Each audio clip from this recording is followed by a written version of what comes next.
있는 천유경이라고 합니다. 그래서 오늘 저는 선생님들과 함께 요 6가지로 이야기를 좀 하려고 합니다. 첫 번째가 우리가 셀프 리더십이 어떤 건지, 그래서 셀프 리더십에 대한 이해 부분 말씀을 좀 드릴 거고, 그 다음에 비전과 목표에 대해서 같이 말씀을 좀 나누고요. 그 다음에 셀프 리더라면 저 같은 경우는 이제 2가지로 나눴어요. 어떤 마인드가 필요하고 어떤 행동이 필요한 건지를 2가지로 나눴고요. 근데 요거는 저는 이렇게 나눴지만 강사님들은 다를 수 있어요. 관찰을 하고 있는 상황이기 때문에 그 안전에 대해서도 앞으로 좀 더 배워보고 싶다라는 생각을 하고 있습니다. 네, 알겠습니다. 감사합니다. 박수 부탁드리겠습니다. 그래서 리더 같은 경우에도 예전에는 뭐 특성론이라 그래서 태어난다라고 얘기를 했었어요. 특질을 가지고 태어난다.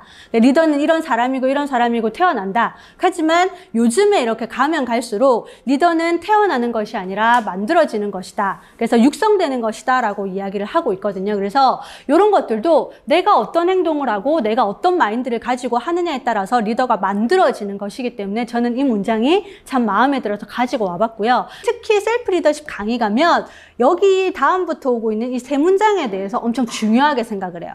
지금부터 말씀드리려고 하는 첫 번째 문장이 뭐냐면 나는 누구인가?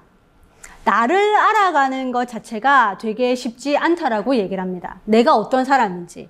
혹시 여미경 강사님 어떠신가요? 나는 누구인가요? 배우고 성장하고 나는 이상입니다. 좋습니다. 박수 한번 부탁드리겠습니다. 네. 걱정하지 않으셔도 돼요. 자,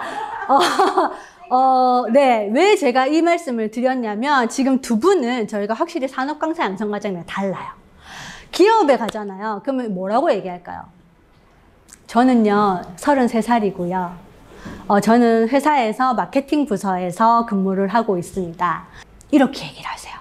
근데 그게 나는 누구인가? 방금 2분은 뭐라고 얘기하셨죠? 존재에 대해서 얘기하셨죠.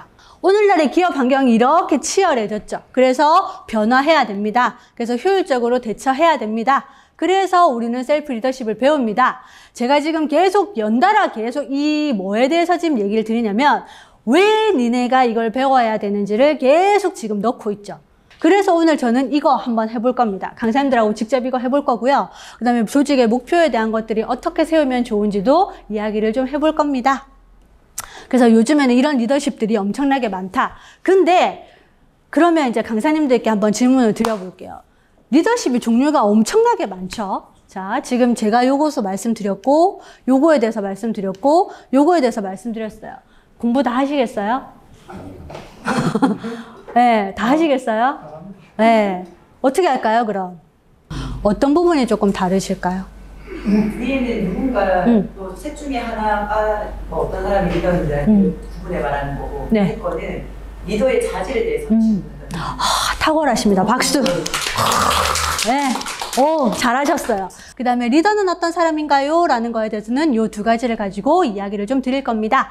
이런 사람들이 얘기를 했대요. 그래서 이렇게 셀프 리더십에 대해서 각자마다 정의 내리는 게 다 다른데 강사님들의 정의도 하나 정도는 있으면 좋겠어요. 그래서 저는 오늘 이제 요거를 얘기를 할 거죠. 예, 비전 설계하는 방법, 뭐 목표 설정하는 이런 여러 가지 좋은 습관들이 있고 저는 이것들을 가지고 오늘 강의할 겁니다. 왜라는 방향이 있어야 내가 북두칠성이라고 하는 이게 있어야 나갈 수 있으니까. 그래서 저는 이렇게 꿈과 조금 다른 겁니다. 그래서 우리가 비전을 얘기할 때 꿈에 대한 이야기도 하지만 꿈하고 비전은 좀 다른 겁니다. 그래서 비교 설명 잠깐 해드리고요.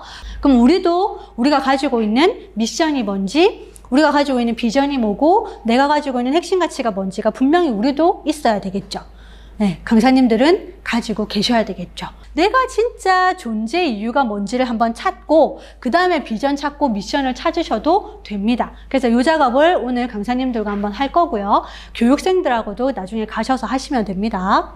근데 지금 제가 PPT에 대한 시트지를 되게 많이 보여드리고 있죠. 이 많이 보여드린 것들, 좋아. 나도 저거 써야지. 그리고 1시간에 PPT 이런 것들을 한 3개씩 해요. 그럼 교육생들이 어떨까요?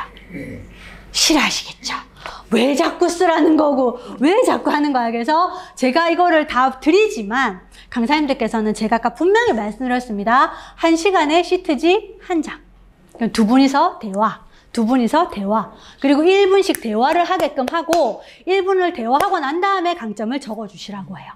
그래서 이제 강사님들의 존재 키워드를 찾아봤습니다. 그래서 요거를 사실 이렇게 빨리빨리 진행하지 않습니다. 그래서 고객사 가시면 좀 천천히 시간을 여유를 두시고 천천히 해서 잘 찾으실 수 있도록 만들어 주시면 좋을 것 같고요. 그래서 그거를 하시고 난 다음에 일어나셔서 발표하시게끔 전달해 주시면 되고요.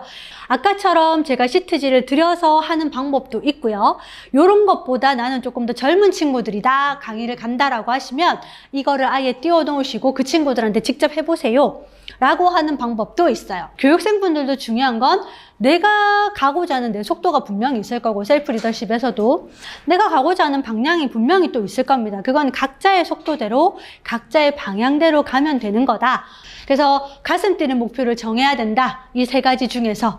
그래서 참 이것도 쉽지 않지만 이런 목표들을 정하는 것들이 필요하다라는 거 이야기를 좀 드리는 거고, 보통 우리가 보면 구체적이고 명백해야 된다라고 얘기는 하지만 이렇게까지 세세하게 목표를 하시는 분들 잘 없거든요. 근데 스마트하게라고 했을 때는 이렇게 해야 됩니다 라고 하는 거다라고 보여드린 거고요. PPT에 있는 내용들 보시면 될 것 같아요. 그래서 측정 가능하게 해라.